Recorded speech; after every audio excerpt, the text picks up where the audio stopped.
Two kids, same app, completely different worlds. Beijing, China. 14-year-old logs into Douyin. Her feed, math tricks, science experiments, historical documentaries, patriotic achievements. She gets 40 minutes a day, that's it. After 10 p.m., the app shuts down completely. Los Angeles, California. 14-year-old opens TikTok. His feed, dance challenges, prank videos, brain rot, memes, lip sync trends. He gets unlimited screen time. 3 a.m., still scrolling. Same company, ByteDance. Same technology, same algorithm. So why the massive difference? According to French President Emmanuel Macron, we are in the middle of a cognitive war, and China, they're winning.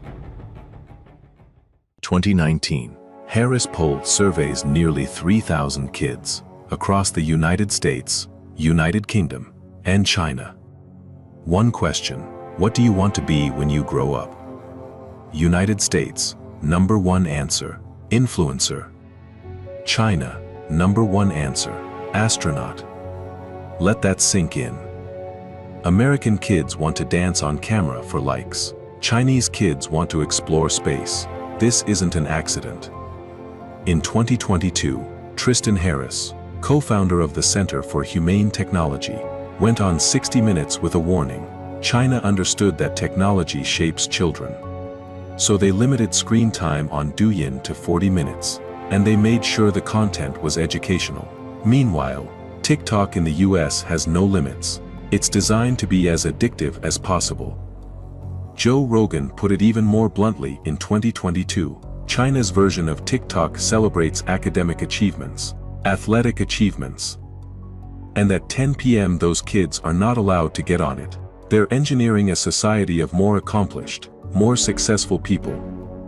Whereas what are we doing? Kids are dancing and screaming about veganism. Let's get technical. Douyin and TikTok are owned by the same company, ByteDance.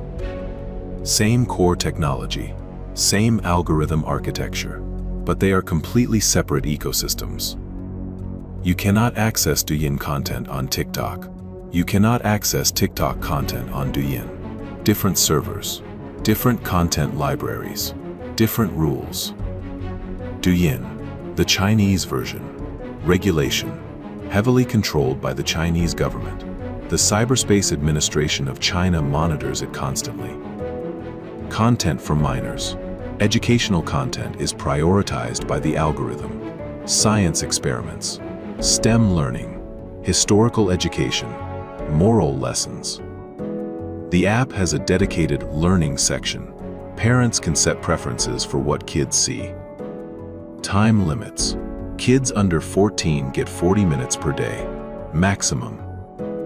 10 p.m. to 6 a.m. The app is completely locked. Algorithm goals. According to researchers, the Douyin algorithm is designed to promote discipline, knowledge, and social harmony. TikTok, the US version. Regulation, minimal government oversight, operates based on engagement metrics, watch time, interactions, shares. Content for minors.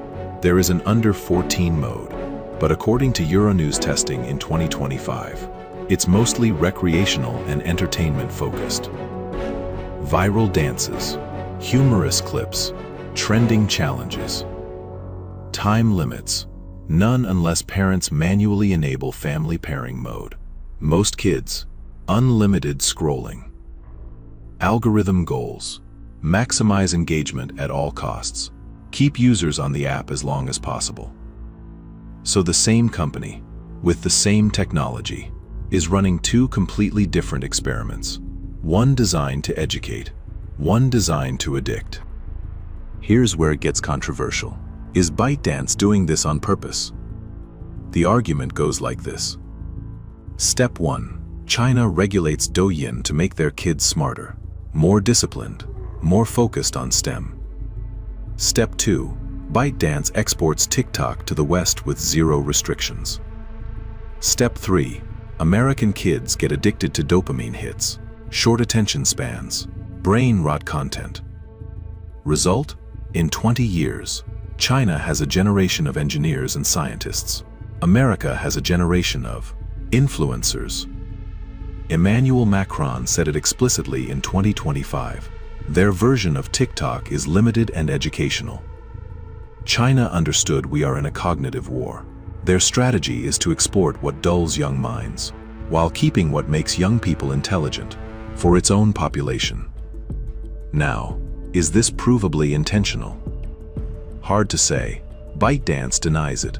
They claim the differences are just due to local regulations, and that's partially true. China's government mandated the 40-minute limit in September 2021. They cracked down on unhealthy fan culture. They forced ByteDance to promote content that adheres to mainstream values. But here's the thing. ByteDance could voluntarily implement similar protections in the US. They choose not to. Why? Because engagement equals money. And in the US, there's no law stopping them from making the app as addictive as possible. So whether it's intentional psychological warfare or just capitalism exploiting regulatory differences, the result is the same. Let's look at some numbers. According to a 2025 study published in the Journal of Modern Social Sciences, in China, 94.8% of internet users watch short videos. College students spend over 40% of their smartphone time on Douyin. Douyin users increasingly use the platform for educational purposes, not just entertainment. They're learning languages, watching coding tutorials, following STEM content creators. According to a 2024 ABC News investigation, TikTok users spend most of their time on viral dances, humorous clips, lifestyle vlogs, and trend-chasing content. Educational creators exist on TikTok. Accounts like Serial Thinker and Artemis Atworks do great work, but they're fighting the algorithm. Because educational content doesn't drive engagement, like dance trends do. And here's the scariest part.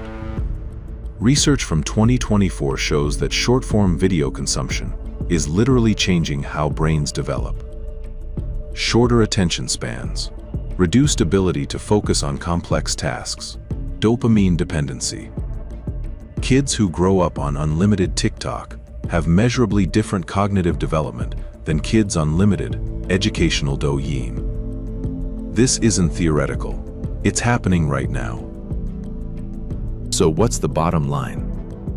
1. The same company runs two versions of the same app with radically different goals.